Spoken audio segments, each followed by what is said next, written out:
for further analysis of Peter Dutton's budget reply speech, let's bring in Sky News host Steve Price and commentator Jason Morrison. Welcome to you both. Jason, let's start with you. A debate here about energy. How do you think this is going to be received by Australians? Well, Australians don't just want a debate, they want action, and they want action that is going to push down their prices. And I guess this is the drama at the moment, that the fellow running energy in Australia at the moment doesn't think that's a priority. Bowen. He thinks there's Band-Aid solutions, which he today was almost humiliated by trying to sell it. And yet at the same time, the coalition, I think it's got a problem because, the front man might be into it, but there's a whole lot of snakes all riddled through the Liberal Party at the moment who actually don't agree with it and handbrakes on any progress on energy policy. I think that's a big problem, actually. And as much as Dutton's got some great ideas, can he carry the backbench, who really have been pretty good at kicking home goals for a long time? Steve Price, what did you think of Dutton's response tonight? How do you think this frames the run-up to the next federal election? Well, I think when you described it as more of an election speech and a budget speech in reply, you were spot on. And we're going to have now an election that's going to be fought on some central issues finally: migration, nuclear power and energy costs. And we're going to fight another election on climate change like we have for so many elections going back years and years and years now. But the Liberal Party, and I hope Jason's not right that the snakes come wriggling out from the background again, but the Liberal Party, the National Party, the Coalition have firmly laid out a difference to Labor and Anthony Albanese. We haven't had an election where there has been such stark differences for a long time. Agreed. When you had Malcolm Turnbull running the joint, even Scott Morrison, they did not have I won't use the word I was going to, the courage perhaps, to be different.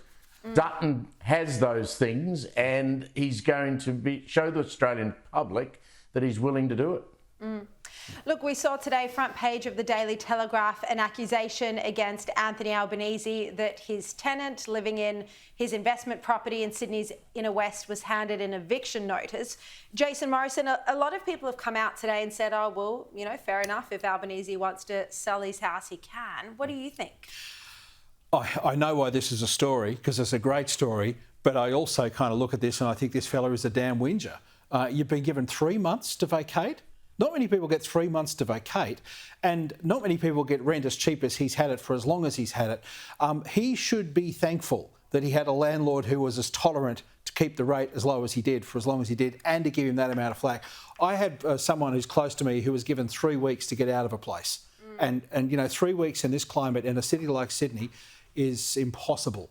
I actually, we've just been talking about particular kinds of people. I think this fella fits in the particular kind of people category. I think there's a real low thing for him to do because he's had a very good run for a very long time and he ought to be thankful.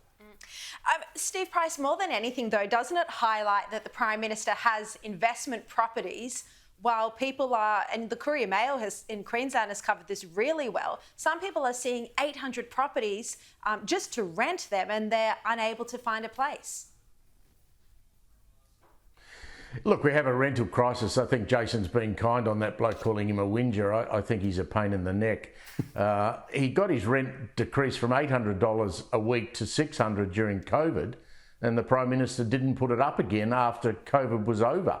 Now, the Prime Minister having rental properties, I don't have a problem with that. He's been in Parliament for a long time. He's earned a pretty good salary. His bloke's been through a marriage breakdown, but he's still got some investments. That's okay.